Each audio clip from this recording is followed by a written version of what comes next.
인생 만사, 잊을 수 없는 일들. 나는 13살이 돼서야 국민학교 입학을 했다.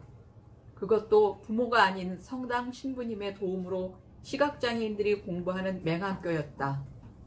나는 5살 때 홍역을 앓으면서 심한 열로 인해 실명을 하게 되었고, 우리 부모님은 안 못 보는 나에 대한 걱정으로 너무나도 절망적인 데다 집안마저 가난하여 나의 앞날은 그야말로 캄캄하기만 하였다. 우리 부모님과 친척들은 맹학교가 있다는 그 자체도 몰랐기 때문에 나의 앞날에 대한 해결책을 말할라 치면 나를 그저 용한 점쟁이를 따라다니며 점수를 배워야 한다고 했다. 농촌에서 농사를 지을 수도 없고 집안에 재산도 없으니 앞으로 살아가자면 그 수밖에 없다고 한결같이 꽃같은 생각들이었다. 언젠가 옹기장수며 박물장수들이 마을에 들어왔을 때 부모님은 나를 점쟁이한테 딸려보내는 문제로 그들과 이야기하기도 했다. 또 어느 날엔 단소를 구성지게 불며 집집마다 국어를 청하는 이가 있었는데, 그때도 마찬가지로 나에 관해 한참 동안 이야기하고 나더니 단소쟁이가 나를 보고는 점쟁이한테 데려다 줄 테니 따라가겠느냐고 했다. 나는 절대 안 간다고 하며 혹시라도 나를 강제로 데리고 갈까봐 겁이 나서 그 자리를 벗어나면서 어디론가 도망갈 궁리를 했었다. 그때 내 나이는 아마도 9살 정도 된 듯 싶은데 어디로 가야 할지 몰라 불안에 떨었다. 동네가 아니면 뒷산과 들, 그리고 냇가밖에는 가본 적이 없는 나로서는 암담하기만 했다.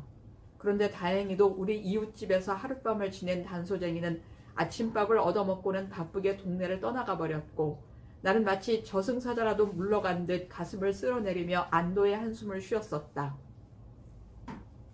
그 후 4년이 지난 13살 때 나는 신부님의 도움으로 충주 성심맹학교 국민학교 1학년으로 입학을 했고, 다시 4년 후에는 서울 국립맹학교 중학교로 진학을 했다. 충주학교에서는 총 인원이 20명을 약간 넘는 정도여서 단체 생활이라고 해도 언제나 가족적인 분위기였다. 학급과는 상관없이 나이에 따라 형, 누나, 동생이 되었다. 세탁을 비롯한 집안 모든 것이 내가 스스로 해결하는 것은 하나도 없고, 사감선생님이 부모님인 양 역할을 다해서 우리는 각자가 따로 걱정할 일은 하나도 없었으며, 시간만 나면 학교 운동장에서 공차기며 여러 가지로 뛰어놀아서 마냥 좋았다. 이곳은 초, 중, 고등학교를 합친 국립학교로 되어 있어서 총 인원도 200여 명이나 되고 기숙사도 넓고 학교도 무척 넓었다. 게다가 여기서는 나이는 전혀 상관없고 무조건 상하급생으로 교율이 정해져 있어서 학년급에 따라 형, 누나로 부르지 않으면 안 되는 규율이 엄한 단체 기숙사였다. 규율을 어길 때는 그냥 딱이나 어떤 것으로 맞는 것이 아니라 엎드려 뻗쳐서 빗자루 몽둥이나 빠따로 맞는데 여간 겁나는 것이 아니었다. 내가 가보지는 않았지만 말로만 듣던 군대 생활 같았다. 나는 새로운 학교 생활을 접하면서 꿈도 나름대로 많았으나 새로운 분위기에 휩쓸린 환경에서 부족함도 많았다. 예전엔 생각도 못했던 내 스스로 해결해야 하는 것들이 하나씩 하나씩 더해지면서 모두가 여간 부담스럽지가 않았다. 교복은 기본이고 모자, 체육복, 운동화, 모표, 필기나 메모할 종이까지 등등 갖추어야 할 것은 많은데 가진 돈이 없어서 늘 지적투성이었다. 부모님은 일찍 돌아가시고 신부님의 후원금으로 학비와 기숙사비며 제반 모든 것을 내가 직접 부담해야 했지만 수중에 돈이 없어서 늘 고민이었다. 내 사정을 모르시는 신부님은 서너 차례 편지를 보내고 나서야 내가 요청한 금액보다는 조금 모자라게 보내주시며 요긴하게 쓰시오라는 쪽지와 함께 보내주셨다. 그래서 가끔은 사감실로 불려가서는 밀린 기숙사비의 독촉을 받았고, 어느 날엔 운동장에서 조회가 끝난 후 주번 선생님이 나를 불러서 차렷, 열중샷 하고는 기성예비는 언제까지 낼 거야? 하면 나는 시골에 편지했으니까 돈이 오는 대로 빨리 기성예비를 내겠다고 약속을 하고는 그 자리를 벗어난 적도 있었다. 그런데 5월 어느 날, 그러니까 중학교 입학을 하고 나서 반 아이들과도 많이 친해지고 학교 교율도 거의 익혀갈 무렵, 점심을 먹고 난 나를 교율부장인 상급반 선배가 불렀다. 나는 무엇인지 모르지만 반가운 마음에 교율부장 방으로 달려갔다. 그런데 이 무슨 날벼락인가. 교율부장은 대뜸 엎드려 뻗쳐! 하고 나에게 다짜고짜로 명령하고는 내가 이미 다 조사해 보았는데 너 정말 나쁜 놈이야. 하며 빗자루 몽둥이로 내 허벅지를 후려치며 너 돈 왜 훔쳤어 이 새끼야. 나는 무슨 돈을 훔쳤다고 이러냐며 강하게 항변해 보았으나 네가 어제 너의 방 박아무개의 돈 240원 훔쳤잖아 이 새끼야. 나는 전혀 그런 적이 없다고 했지만 그럴수록 나에게는 메타장만 가해질 뿐 내 말은 전혀 들으려 하지 않고 훔쳐간 240원이나 빨리 가지고 올 수 있느냐는 추궁이었다. 그때 내 나이는 17세였는데 나는 이때까지 이런 매를 맞아본 적도 없고 매 맞을 사전 준비도 없는지라 갑작스럽게 당하는 고통을 참을 수 없어 가져오겠다고 대답하고 말았다. 학교 수업이 끝나는 시간까지 안 가져오면 퇴학을 시킬 테니 각오하라는 협박을 들으며 나는 그 방에서 나왔으나 돈 240원을 어디서 구한단 말인가. 당시 내 주머니에는 10원도 없고 어제 저녁 사감 선생님으로부터 기숙사비 독초까지 받았었다. 나는 교실로 가서 내 책상에 엎드려 소리를 죽여가며 흐느껴 울었다. 그런 나에게 옆자리 애들이 왜 그래 하며 물어왔으나 나는 한마디 대답도 못하고 손수건이 흠뻑 젖도록 울었다. 그날 오후에는 수업이 끝났지만 교일부에서 다시 부르지는 않았다. 나는 나의 결백이 밝혀진 모양이라고 생각하며 다소 안심을 했다. 그러나 이건 오산이었다. 그 다음날 저녁 자습시간 숙제를 하고 있는 나를 교율부장이 다시 불렀다. 교율부장 방으로 간 나에게 교율부장은 야 임마 돈 왜 안 가지고 왔어?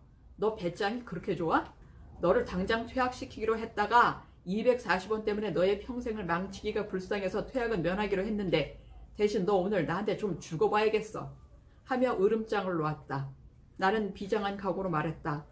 어제 돈을 가져오겠다고 한 것은 매를 처음 맞다 보니 너무 아팠고 영문도 몰라서 무조건 돈만 만들어다 주면 되려니 하는 생각으로 그런 말을 했습니다. 그러나 저는 절대로 돈이라는 걸 훔친 적도 없는데 누구의 돈을 훔쳤다는 건지 구체적 상황을 알려주고 때려도 때려야 하지 않겠습니까? 그러자 나에게 얘기하는 상황은 기가 막혔다.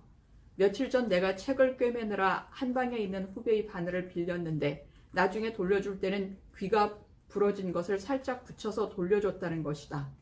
그래서 나는 마음이 시커먼 도둑놈 심보를 지닌 나쁜 놈이고 없어진 240원을 훔쳐간 게 분명하다는 것이다.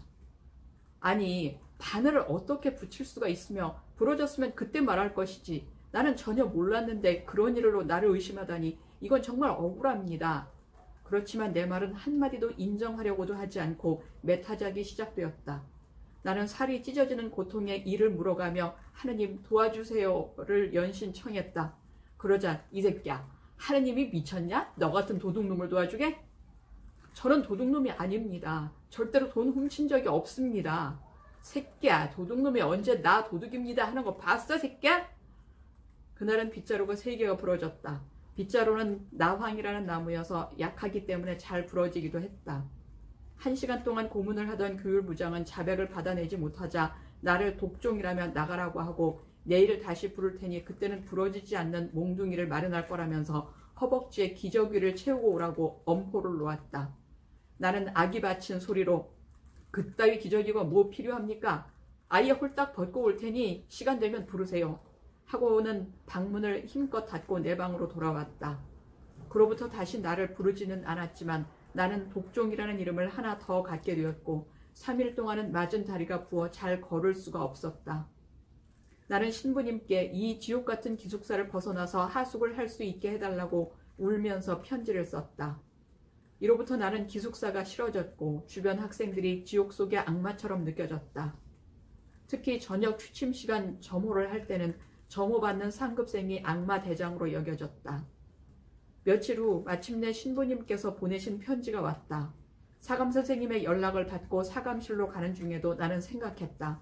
이제 곧 하숙을 할 것이고 매일 아침 하숙집에서 등교하는 내 모습을 상상하면서 지옥 같은 이 기숙사에는 절대로 출입하지 않겠노라고 다짐했다. 그런데 사감 선생님이 편지를 뜯고 나에게 읽어주실 때 나는 전신의 맥이 풀렸다. 돈은 하숙비와는 관련이 없이 밀린 기숙사비만을 충당할 수 있는 금액에 돈 보내니 요긴하게 쓰시오 라는 쪽지의 간단한 내용이었다. 나는 너무나 비참했다. 처절하리만치 모든 게 절망적이었다. 차라리 죽고 싶도록 비참했고 이대로 무조건 학교를 뛰쳐나가고도 싶었다. 그런 나에게 독일인이신 왕 신부님의 음성이 들리는 것도 같았다. 공부 열심히 하시오. 환청을 느끼는 듯하여 나는 학교 교실 위 옥상에 올라가서 혼자서 울다가 겨우 마음을 진정시킨 때였다. 누군가가 올라오더니 누구야? 예, 저요. 그러자 그 상급생은 대뜸 나에게 너 이리 와. 너 어느 학교에서 와서 새끼야? 학년과 이름을 말해야지 저열하니 하며 양쪽 따귀를 후려쳤다. 나는 눈물 대신 화가 났다. 멱살을 부여잡고 무릎으로 가슴 명치를 세차게 휘어치고 싶었다. 지난날 어렸을 때 나는 시골 고향에서도 또래들하고 놀면서 늘 대장 노릇을 했었다. 이웃 동네 아이들이 나를 보고 놀릴 때면 동네 친구들을 시켜 그놈을 붙잡아 도랑에 쳐박고 마구 밟아버렸고, 또 상대가 나와 비슷하든가 아니면 힘 딸린다고 생각되면 잡히는 대로 상대를 무릎으로 쳐서 쓰러뜨리고 마구 밟아주었었다. 그래서 그 아이들 부모들이 우리 집에 와서 앞도 못 보는 게 우리 애를 이 지경으로 만들었다고 큰 소리로 난리를 부리면 아버지는 점잖게 그 애들이 앞 못 보는 우리 애를 놀렸으니까 그랬겠죠 하시면서 오히려 나를 두둔하셨다. 애어른 할 것 없이 우리 애를 자꾸만 놀려대서 애가 울고 들어오면 나는 속이 상해서 차라리 죽어버리려고 하며 혼을 내지만 정말 왜들 그러는지 내가 미칠 지경입니다. 하시면 더 이상 말도 못하고 오히려 미안해하며 돌아갔었다. 실제로 어른이나 애들은 나만 보면 봉사야 봉사야 하며 놀려댔고, 그럴 때면 나는 상대가 누구든지 애 어른 가리지 않고 돌을 던졌었다.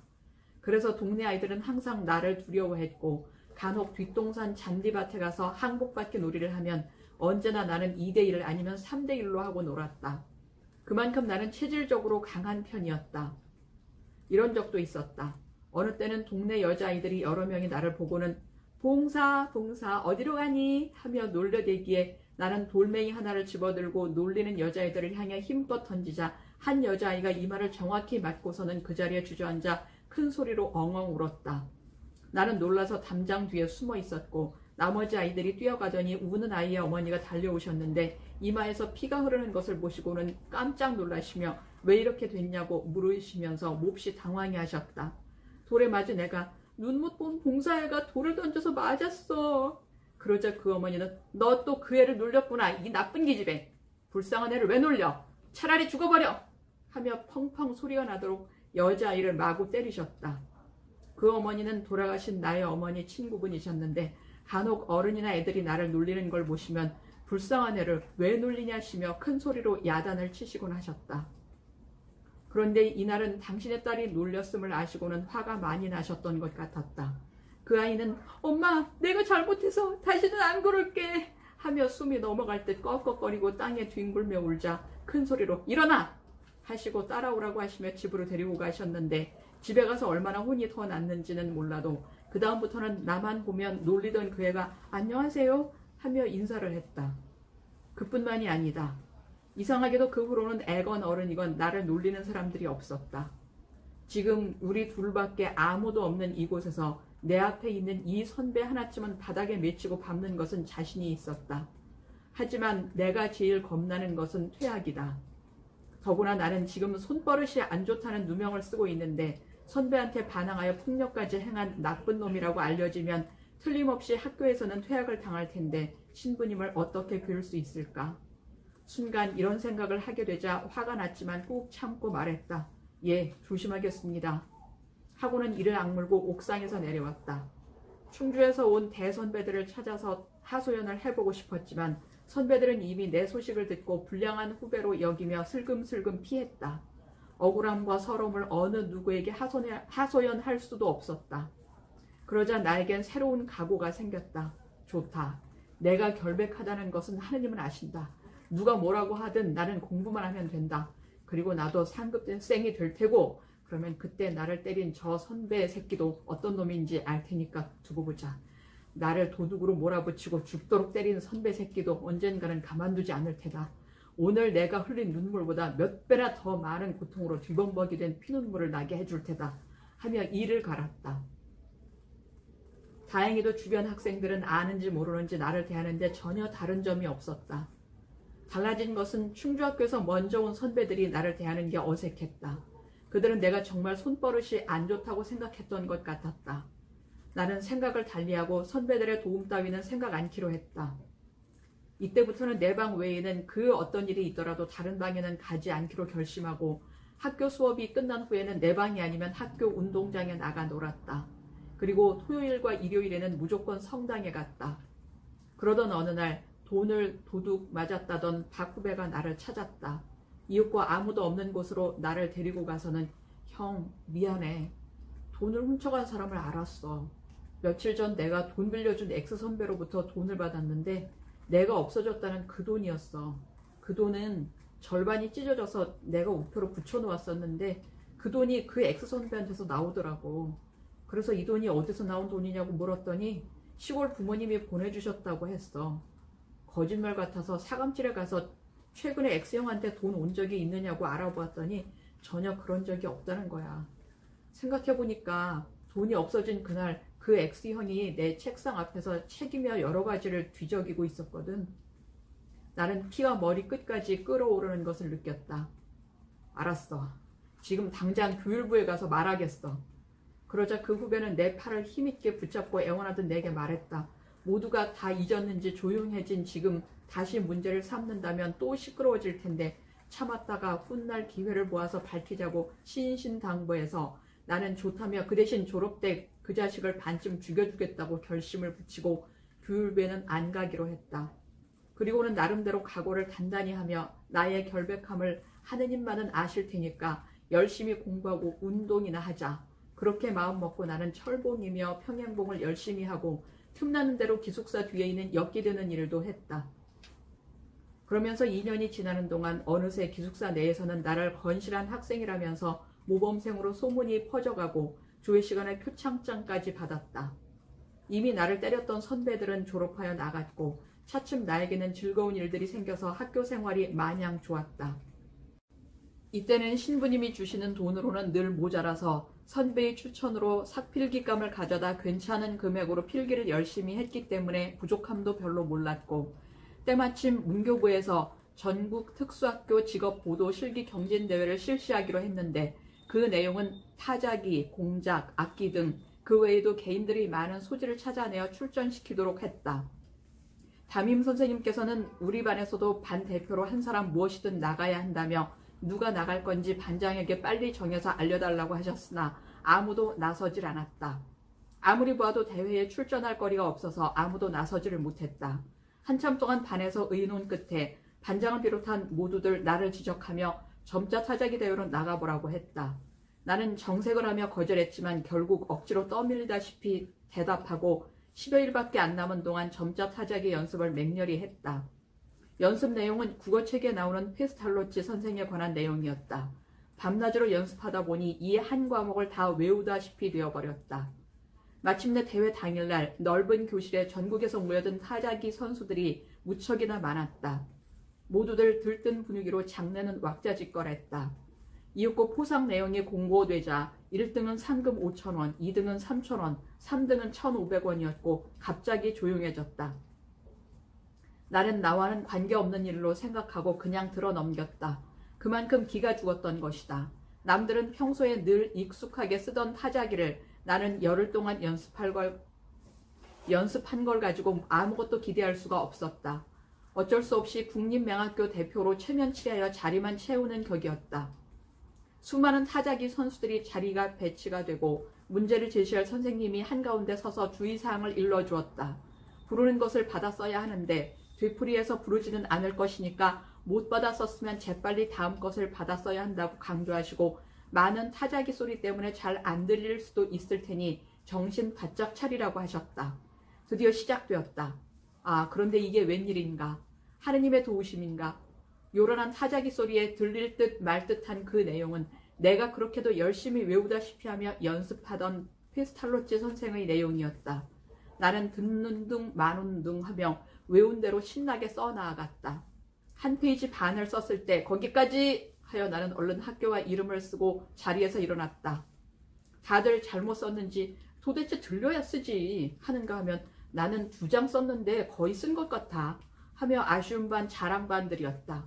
나는 체념하고 기숙사로 돌아갔다. 내가 쓴 것은 한 페이지 반밖에 안 되는데 2장까지 쓴 사람도 있다니 나는 뭘 많이 빼먹었나 보다고 생각하고 내 방에 들어가 눕자 그동안의 긴장이 풀렸는지 깊은 잠에 빠져들었다. 한참을 자고 있는 나에게 부르는 소리가 들려서 나가보았다. 아, 그런데 우종명 1등 하는 소리가 들리면서 우리 반 반장이며 담임 선생님이 나를 찾느라 야단이었다. 담임 선생님은 나를 보시고는 우종명 너 1등했어. 어떻게 그렇게 잘 받았었는지 심사위원 선생님들이 감탄하시더라 하시며 나를 칭찬하셨다. 잠시 후 전국에서 온 많은 사람이 강당으로 모였고 곧 이어 시상식이 시작되었다. 마침내 시상식에서 전국 타자기 대회 1등 우종명 하자 우레와 같은 박수 소리가 터져 나왔고 내 손에는 트로피와 5,000원이 든 돈 봉투가 주어졌다. 나는 개선장군이나 된 듯 기분이 한껏 고조되었다. 특활부가 없어서 이 학교에서는 아무것도 내세울 것이 없는데 내가 1등을 함으로써 국립학교의 명예와 체면이 섰다고 야단들이었다. 더욱 놀라운 것은 전국 특수학교 직업보도 실기 경진대회가 처음 실시되어 신문사며 방송국까지 와서 이날 행사를 기사화하여 취재함으로 내 사진이 동아일보에 실렸었다. 이것이 대단한 일이 되어 방학 때 고향에 갔을 때 고향에서는 더욱 야단들이었다. 너 서울 가서 1등했다지? 신분에 났더라. 그것도 아주 크게. 그뿐만이 아니었다. 신부님께 인사하러 갔을 때 신부님도 신문 보셨다면서 내 어깨를 두드리시며 장합니다. 대단합니다 하셨다. 그리고 이때는 방학을 마치고 개학이 되어 학교로 갈 때 다른 때보다 훨씬 많은 돈을 주시기도 하셨다. 하여튼 열흘 동안 연습한 타자기의 행운은 나를 띄우는 엄청나게도 큰 행운이었다. 이로 인해 이듬해 2회째 실시할 때도 나는 학교 추천으로 목걸이 만드는 것으로 출전하여 또 1등을 했다. 그렇지만 이때는 보도기관은 오지 않았다.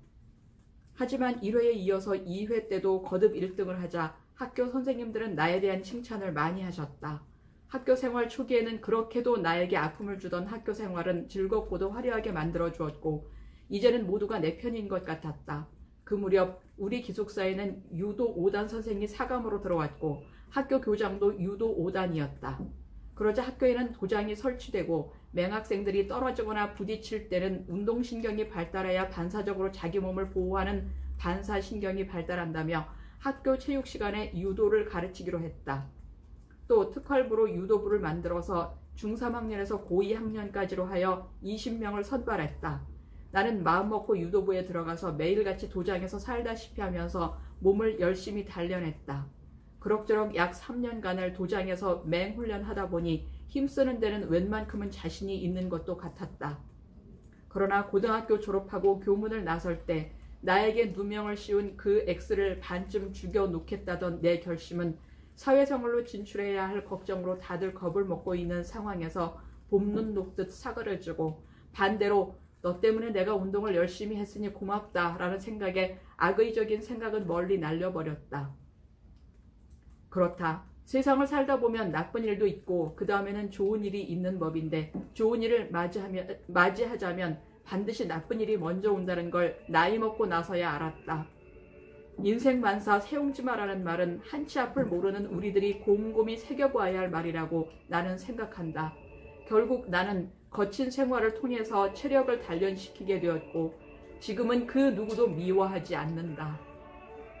또한 앞서 열거된 이 사람들 중 상당수가 이미 세상을 떠났는데 거의가 질병에 시달렸다는 것을 보면 이 나이 먹도록 건강한 체력을 유지하고 있는 내가 힘들었던 고난을 겪었던 탓이라 생각하면서 나를 울리고 웃기던 이런 이분법적인 일들은 내 생을 다하는 그날까지 잊을 수가 없을 것이다.